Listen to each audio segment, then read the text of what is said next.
Hello Yellow Class, I hope you had a great weekend and that you enjoyed VE Day and Sports Day. I've seen some pictures of Sports Day, so well done all those people who had a chance to take part in that. It looked like you had some really good fun, which is part of the reason that we do those things.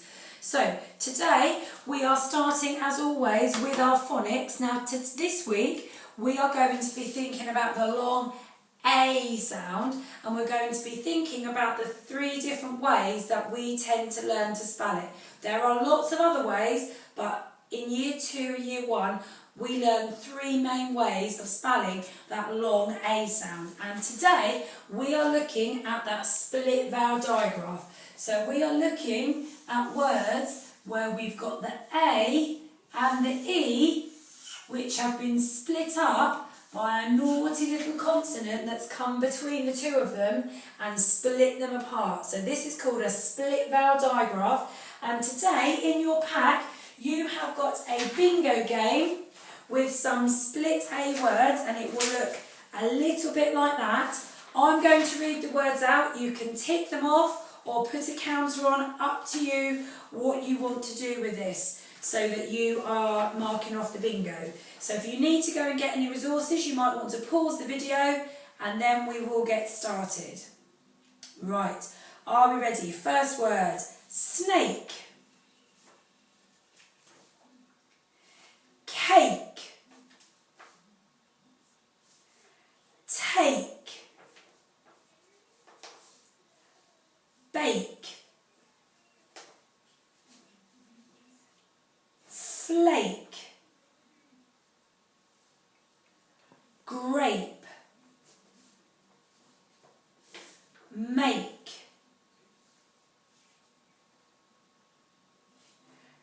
Slate.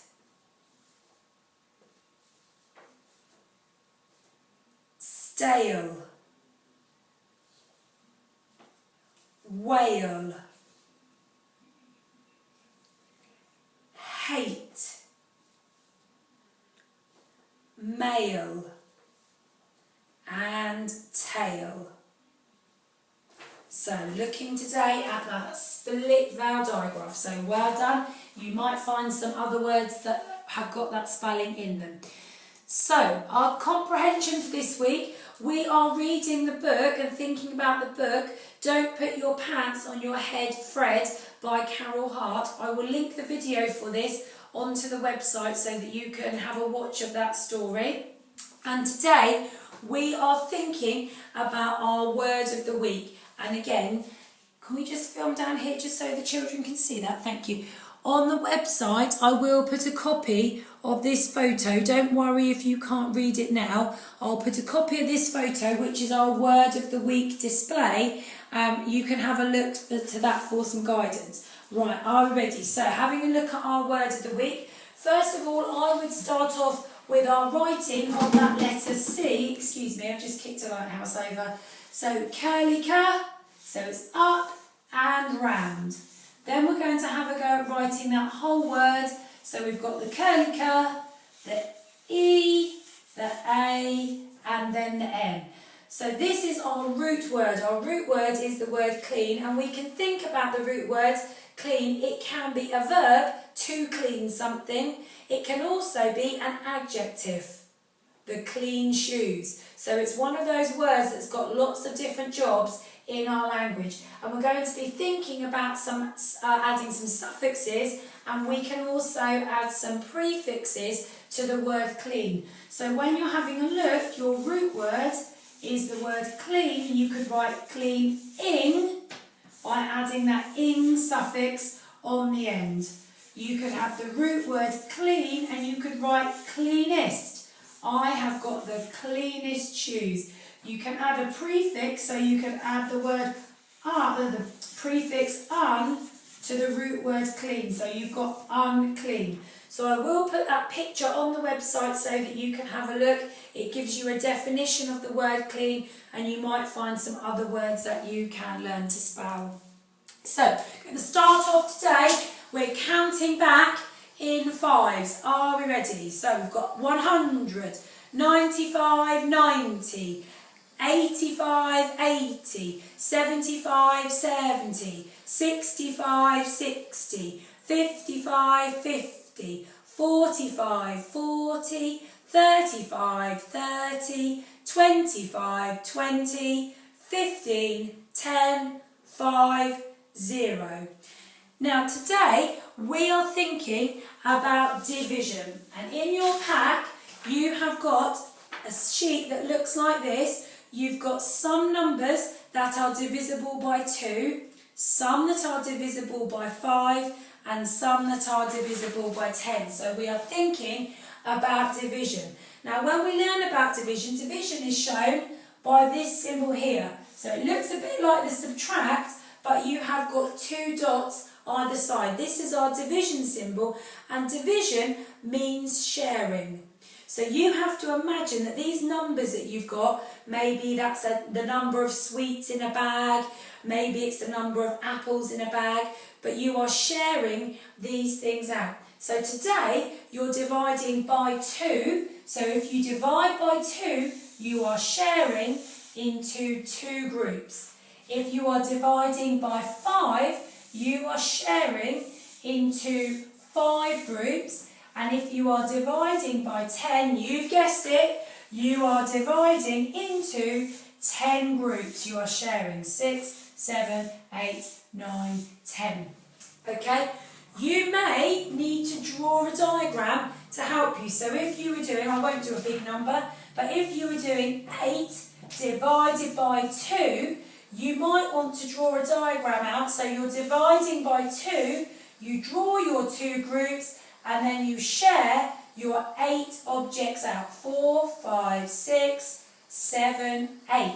And in here I've got my answer. So 8 divided by 2 leaves me with 4. Now some of you, because you know that relationship between multiplication and division and you know it really well, what you might be doing is you might know some of your multiplication facts and you might be able to switch that round to work out your division facts. So you might be able to say to me straight away, I know that 4 times 2 is 8, so I know 8 divided by 2 is 4. And you might work that out in your head. Doesn't matter how you're doing it, as long as you're getting the right answer.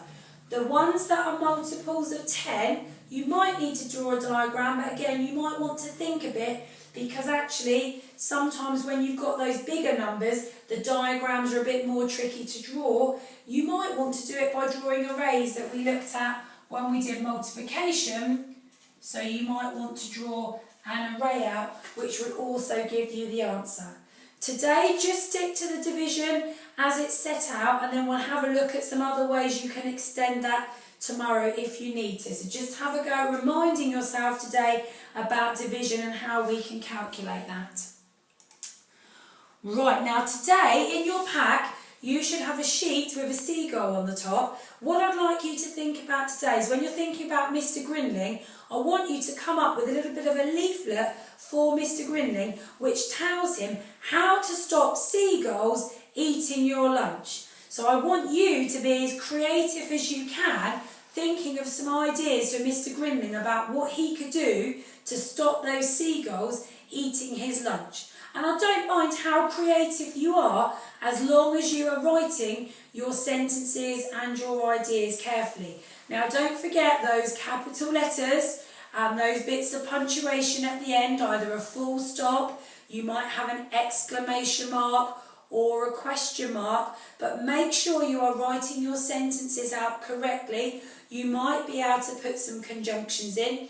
Make sure you wrap your sandwiches up, because seagulls can't open the wrappers. So have a think about how you want to lay it out, and I think if you could think of about 5 ideas and write them really clearly, you will have done a good leaflet for Mr. Grinling. So have a go at that today. Our handwriting today, let's have a look. We've got some split vowel digraph words. So we're looking at our split vowel digraph with that long A again. You've got the word tale. So this is it, to tell a tale, to tell a story. Tall T, small a, tall L, short E. Then we've got stale, same word, but we've got an S at the beginning.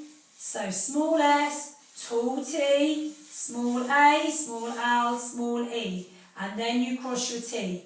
So make sure those short letters are short and then those tall ones go up above. Then we've got the word make, up, down, over, over. Remember that bit at the beginning. Into our A, into our K, and into our E. And our last word, grape. Now grape has got two low down letters. So instead of going up, they come down. So you've got your G, R, A, low P, and then R, E. So have a look at those. So your handwriting is on there. The next session we've got planned out today is our DT. I'm going to do our DT as a separate video because I've got a little bit more that I want to explain to you, so I should do that in a moment. So have a look out for that DT video. And then we're carrying on with our music today. So what I want you to think about today is imagine you're going on a walk around your house and the different sounds that you can hear. You just heard in the background my dishwasher making a sound. Maybe somebody in your house is doing the washing up, maybe somebody outside's mowing the lawn, maybe you can hear somebody running the shower, maybe you've got that hum of the refrigerator.